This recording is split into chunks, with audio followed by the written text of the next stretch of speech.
નમસ્કાર મિત્રો, સ્વાગત છે અમારા યુટ્યુબ ચેનલ ઓલેજ હેપીમાં. મિત્રો, 1 જુલાઈ 2020થી 31 ડિસેમ્બર 2020 સુધીના એટલે કે 6 મહિનાના મહત્ત્વના 1000+ પ્રશ્નો એક જ પીડીએફમાં 130 પાનાની પીડીએફ છે.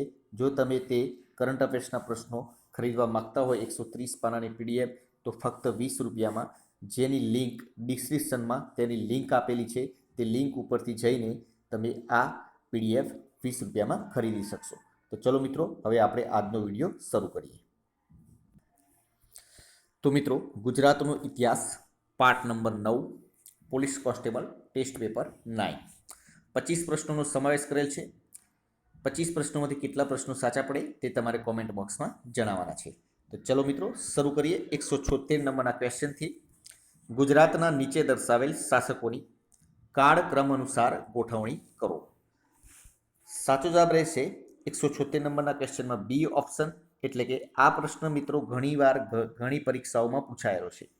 એટલે કે સૌ પ્રથમ આવે મૌર્ય યુગ, એના પછી આવે ગુપ્ત યુગ, પછી આવે સોલંકી યુગ અને લાસ્ટમાં આવે વાઘેલા યુગ. આ રીતે કાળક્રમ અનુસાર આ રીતે યુગ આવે છે. આગળનો ક્વેશ્ચન, અંગ્રેજોએ ગુજરાતમાં સીધું શાસન કરેલ હોય તેવું કયું રાજ્ય હતું? તો સાચો જવાબ રહેશે ભરૂચ એટલે કે ભરૂચ. એ ઓપ્શન સાચો જવાબ રહેશે. કયા મુગલ રાજવીએ ગુજરાતમાં મુગલ સામ્રાજ્યની સ્થાપના કરી? કોણે કરી હતી મુગલ સામ્રાજ્યની સ્થાપના? સાચો જવાબ રહેશે સી ઓપ્શન અકબર. આગળનો ક્વેશ્ચન, ઈસવીસન 1802માં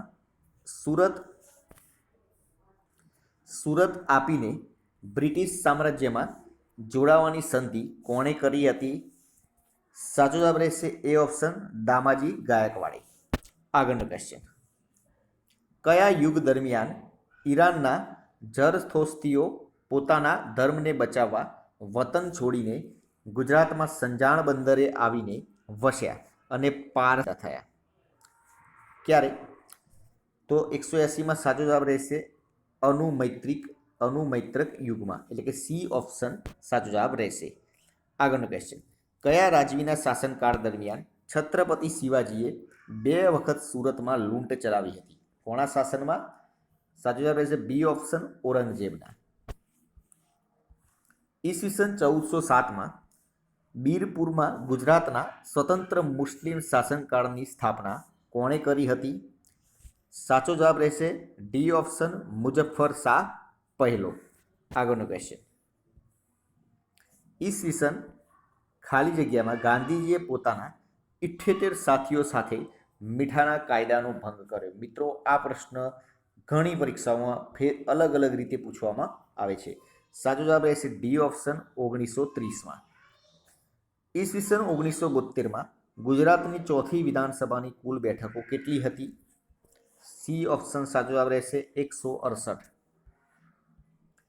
રાષ્ટ્રવાદી આંદોલનોમાં ગુજરાતમાં સશસ્ત્ર ક્રાંતિની ભૂમિકા તૈયાર કરનાર સર્વપ્રથમ નેતા કોણ હતા? 186 નંબરના ક્વેશ્ચનમાં સાચો જવાબ રહેશે બી ઓપ્શન અરવિંદ ઘોષ. નીચેના પૈકી કયા મુગલ બાદશાહનો જન્મ ગુજરાતમાં થયો હતો? કયા મુગલ બાદશાહનો જન્મ? તો ઔરંગઝેબનો જન્મ ગુજરાતમાં થયો હતો. સાબરમતી આશ્રમનું મૂળ નામ શું હતું? સાબરમતી આશ્રમનું મૂળ નામ સત્યાગ્રહ આશ્રમ હતું. હિન્દ સ્વરાજના લેખક કોણ છે? તો હિન્દ સ્વરાજના લેખક મહાત્મા ગાંધી છે.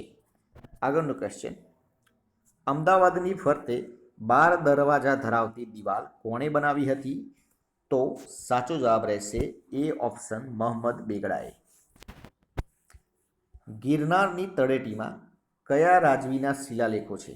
તો ગિરનારની તળેટીમાં સાચો જવાબ રહેશે ડી ઓપ્શન એટલે કે ઉપરના ત્રણેયના. એટલે કે સ્કંદગુપ્ત, સમ્રાટ અશોક અને રુદ્રદામન. આ ત્રણેય રાજવીના શિલાલેખો ગિરનારની તળેટીમાં છે. અમદાવાદમાં કઈ મસ્જિદમાં ઝૂલતા મિનારા આવેલા છે? કઈ મસ્જિદમાં? તો બી ઓપ્શન સીદી બિસીરની મસ્જિદમાં. અંબાજી પાસેના કુંભારિયાના જૈન મંદિરો કોણે બંધાવ્યા હતા? 193 નંબરનો ક્વેશ્ચન. સાચો જવાબ રહેશે સી ઓપ્શન વિમલ મંત્રીએ. સહસ્ત્રલિંગ તળાવ અને રાણકી વાવ સ્મારકો કયા વંશની ઓળખ છે? કયા વંશની ઓળખ છે? ડી ઓપ્શન સોલંકી વંશની. જૂનાગઢની આરજી હકુમતના વડાપ્રધાન તરીકે કોને બનાવવાનું નક્કી કરવામાં આવ્યું? 195 નંબર. સાચો જવાબ રહેશે શામળદાસ ગાંધીને. એટલે કે બી ઓપ્શન સાચો જવાબ રહેશે શામળદાસ ગાંધી. વ્યક્તિ દીઠ કેટલા રૂપિયાના વધારાના વેરા લાદવાના વિરોધમાં બોરસદ સત્યાગ્રહ થયો હતો? કેટલા રૂપિયાના વેરાનો વધારો કરવામાં આવ્યો જેના કારણે બોરસદ સત્યાગ્રહ થયો? સાચો જવાબ રહેશે બી ઓપ્શન 2 રૂપિયા ને 50 પૈસા, એટલે કે 2.5 રૂપિયાના વધારાના કારણે. નરનારાયણંદ મહાકાવ્યના સર્જનહાર કોણ છે? બી ઓપ્શન વસ્તુપાલ. વિનોદ કિનારીવાલાના હાથમાં ત્રિરંગી ઝંડો લઈ સ્વાતંત્ર્ય સંગ્રામમાં કયા સ્થળે ગોળીથી વિંધાઈ શહીદ થયા હતા? 198. સાચો જવાબ રહેશે B option Gujarat college Ahmedabad ખાતે. આ પણ પ્રશ્ન અલગ અલગ રીતે ઘણી પરીક્ષાઓમાં પૂછાઈ ગયેલ છે. નવજીવન માસિક કોણે શરૂ કર્યું હતું? નવજીવન માસિક ઇન્દુલાલે શરૂ કર્યું હતું. એન્ડ લાસ્ટ ક્વેશ્ચન, ગાંધીજીએ 1917-18માં અમદાવાદમાં સંઘર્ષ શરૂ કર્યો તેમાં કોનો સમાવેશ થયો? તો સી ઓપ્શન સાચો જવાબ રહેશે ઔદ્યોગિક કામદારોએ. સાચો જવાબ રહેશે સી ઓપ્શન ઔદ્યોગિક કામદારો. તો મિત્રો આ હતા આપણા આજના ક્વેશ્ચનના જવાબ. તો મિત્રો આ હતા આપણા આજના પ્રશ્નો. વિડીયો પસંદ આવ્યો તો લાઈક કરી દેજો, પોતાના મિત્રો જોડે શેર કરજો, ચેનલને સબસ્ક્રાઇબ કરવાનું ના ભૂલતા, જેથી કરીને આવનાર દરેક વિડીયોની નોટિફિકેશન આપને સૌપ્રથમ મળી રહે અને આપની તૈયારીમાં વધારો થઈ શકે. અને 1 જુલાઈ 2020થી 31 ડિસેમ્બર 2020ના 6 મહિનાના કરંટ અફેર્સના પ્રશ્નોની PDF જો તમે ડાઉનલોડ કરવા માંગતા હોય તો ડિસ્ક્રિપ્શનમાં તેની લિંક આપેલી છે, જે ફક્ત 20 રૂપિયામાં તમે ડાઉનલોડ કરી શકશો. કાલે ફરીથી નવા વિડીયો સાથે મળીશું. જય હિન્દ, જય ભારત.